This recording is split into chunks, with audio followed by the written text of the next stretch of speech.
शहर और दुनिया की छोटी-बड़ी हर खबर के साथ रखे आपको अपडेट दून वन न्यूज़। कि सब चीज़ें हैं आपके पास रोज़गार भी है, सब कुछ है, लेकिन विडंबना ये है कि धरातल पे कुछ नहीं है, क्या कहेंगे सर? देखिए, सबसे पहले तो आपका धन्यवाद, आप यहाँ पर आई हैं और मैं परवीन चौहान, पूर्व प्रधान और पूर्व में प्रधान संगठन का अध्यक्ष भी रहा हूँ और जो समस्याएँ पंचायतों में हैं, मैं उन्हें बड़ी गंभीरता से हमने ली है। सबसे बड़ी बात अगर हम करें तो पंचायत राज एक्ट को लेके ही बात कर लेते हैं। हमारे उत्तराखंड को बने लगभग 25 से 26 साल हो चुके हैं जी। और आज भी हमारा पंचायत राज एक्ट तो बना है, लेकिन उसकी जो नियमावली है और जो हमारे अधिकार हैं पंचायतों के, जैसे वो कहते हैं कि भई हमारे यहाँ जन-जन की सरकार जनता के द्वारा एक कार्यक्रम चल रहा है। 2 कार्यक्रम हमारे यहाँ हो चुके हैं, लेकिन आज तक उन कार्यक्रमों में सरकार कह रही है कि जनता का जो समस्या है, जनता के जो काम है, वो हमें सरकार तक पहुँचाना है और उसका निवारण होगा। लेकिन आज तक हम 2 जन-जन की सरकार जनता के द्वारा भी कर कार्यक्रम था मेरे यहाँ, न्याय पंचायत स्तर पे जो हम देख पा रहे हैं खाली एक मतलब ढकोसला मात्र रह गया है, मतलब कोई भी काम नहीं हो रहे हैं। छोटे-छोटे काम राशन कार्ड बनने हैं, वो भी नहीं बन पा रहे हैं। हुँ, फॉर्मेलिटीज़ इतनी कर दी है। अभी देखिए आप कि हमारे तहसीलदार हमारे यहाँ नदारद हैं। हुँ, हमारे तहसीलदार बैठते हैं और हमारे जो अभी बच्चों के एडमिशन होने हैं, क्या बोलते हैं, आय प्रमाण पत्र की ज़रूरत है, हुँ, उनके माता-पिता को, पेरेंट्स को। हुँ। लेकिन क्या ये आय लोग प्रमाण पत्र दोबारा से माँगे जा रहे हैं? नहीं, देखिए, पिछली ये आय स्थिति प्रमाण पत्र ऐसा होता है कि जो ये राइट टू एजुकेशन में जो एडमिशन होते हैं, जी, जी। तो वो एडमिशन में क्या होता है कि एक आय प्रमाण पत्र चाहिए 48,000 रुपए का और लोगों ने लंबे समय से अप्लाई कर रखा है और वो आय प्रमाण पत्र पेंडिंग पड़े हैं। पटवारी जी ने तो कर दिया, लेकिन तहसीलदार जी अपने वहाँ से नदारद हैं। हुँ, अब वो उनकी उनकी जो डीएससी है, जो जिससे वो उसको वेरीफ़ाई करते हैं, आज कल हम मुझे पता लगा है कि उनकी जो डीएससी है, वो तो यहाँ पर है नहीं और उनकी जो डीएससी है, उनको दे दी गई है कालसी में जो बैठते हैं। लेकिन जी। वो तहसीलदार है नहीं और वो कालसी तहसील को डाइवर्ट कर दिया, वो उनको कर नहीं पा रहे हैं।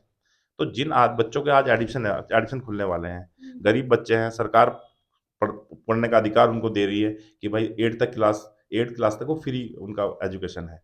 लेकिन वही है, राइट टू एजुकेशन की जो बात कर रहे हैं, लेकिन तहसीलदार द्वारा उनको प्रमाण पत्र आवंटित सही समय पे नहीं कर पा रहे। आपको बोल रहा हूँ, 32 विभाग बोलते हैं पंचायतों के कभी अधीन थे, आज वो हमसे सब छीन लिए गए हैं।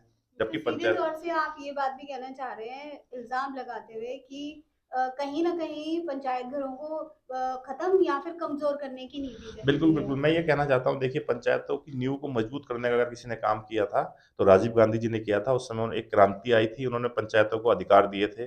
पंचायतों के पास अपने जितने विभाग थे, पंचायत में पट्टा देने का अधिकार पंचायत के प्रधान जी को था। हुँ, एक इवन की उस समय आपको ये बोल सकते हैं 75 से 80, 82 के दशक में अगर हम बात करें, तो आपका जो हमारे प्राइमरी स्कूल के जो शिक्षक होते थे, जी, उनका मानदेय भी तब जी। निकलता था जब प्रधान जी उनकी सीआर भरते थे। आज धीरे-धीरे सारे अधिकार पंचायतों से छीने जा रहे हैं। हुँ, और सबसे बड़ी विडंबना तो ये है कि उत्तराखंड को बने आज मतलब 25-26 साल हो गए और हमारा पंचायत राज एक्ट बना है, लेकिन उसकी नियमावली, वो अधिकार हमें नहीं मिल पा रहे हैं। मैं ये भूख हड़ताल भी करी हमने 11-11 दिन की, हुँ। लेकिन आज हमारी जो फाइल है, वो सतपाल महाराज जी हमारे पंचायत राज मंत्री हैं, उनके पास वो फाइल पड़ी है।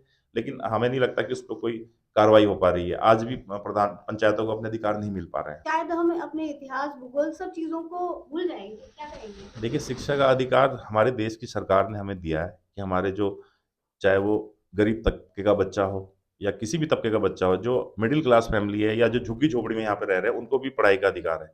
लेकिन राइट टू एजुकेशन जो है, उसके लिए मैं आपको फिर बोल रहा हूँ कि हमारे को प्रमाण पत्र की आवश्यकता होती है। वो आज हमारे सारे प्रमाण पत्र पेंडिंग है। हुँ, हुँ। सीएससी सेंटर है, उसको 15 दिन के अंदर बनना होता है, लेकिन वो जी। 15 नहीं, 20-20, 25-25 दिन से 30-30 दिन से पेंडिंग पड़े हैं। हुँ, तो कहीं न कहीं ये लापरवाही है और सबसे बड़ी जो बात है कि जो सरकार है, सरकार का जो जो सत्ता में बैठे हैं सरकार में, हुँ। और वो क्यों नहीं इस नौकरशाही पे मतलब लगाम लगा पा रहे हैं। एक परिवार रजिस्टर की नकल, एक परिवार रजिस्टर है, उस परिवार रजिस्टर में नाम दर्ज कराने के लिए इतनी सारी फ़ॉर्मेलिटियाँ कर दी गई हैं।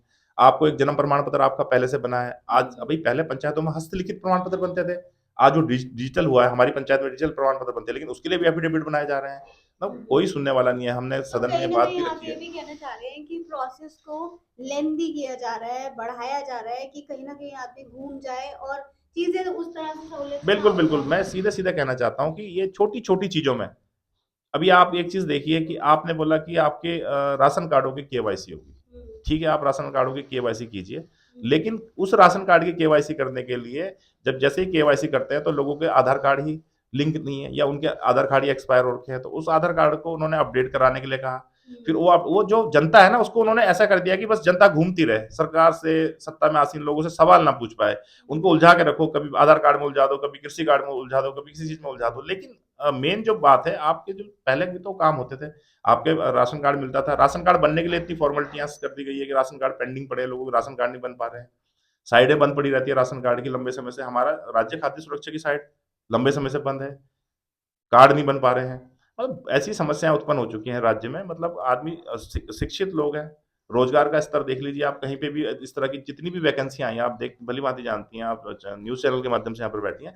हम सब जानते हैं, हाकम सिंह जैसे लोग, इतने अच्छे पढ़े-लिखे बच्चे जिन्होंने इंटरव्यू दिया, और वो कहीं न कहीं बताइए जितनी भी, चाहे बीडीओ वैकेंसी हो, पटवारी, तहसीलदार, ये जो वैकेंसियाँ आई थी सारी, ग्राम विकास अधिकारी वैकेंसी आई थी, सब नकल की भेंट चढ़ी गई, सब जी, कैंसल कर दी गई। जी। तो कहीं न कहीं इस तरह की नकल धांधलियाँ। विरोधी तो कानून जो बना है उसके लिए तो शायद वो रीढ़ की हड्डी जो साबित किया जा रहा है क्या होगा देखिए क्या? मैडम, कानून ये कागजों में बने हैं, अभी तक तो हमने सुना नहीं। हाकम सिंह जब जेल से छूट सकता है, कौन सा कानून बना था, इतनी बड़ी धाराएं उस पर लगी थी, और सारा सो मतलब निकल के आया था कि इन्होंने नकल कराई है, लेकिन आज उस सलाखों से बाहर है।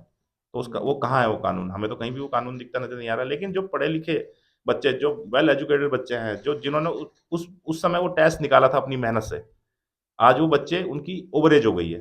अब सरकार की नैतिक जिम्मेदारी है कि जिस तरह से वो पेपर लीक हुए हैं, इन 15 सालों में लगातार पेपर ही तो लीक हो रहे हैं। तो वो बच्चों का क्या होगा जिन्होंने अपनी मेहनत से अपना वो निकाला था टेस्ट, और वो उनको सरकारी जॉब मिल चुकी थी, लेकिन नकल की भेंट चढ़ गए। जिन बच्चों ने नकल करी उनके लिए तो, उनको तो दंड मिल गया, लेकिन जो बच्चे निकल के आए थे अपनी मेहनत से, उनकी उम्र भी निकल गई। अब उनके लिए सरकार क्या करेगी, ये भी एक बहुत बड़ा सवाल है।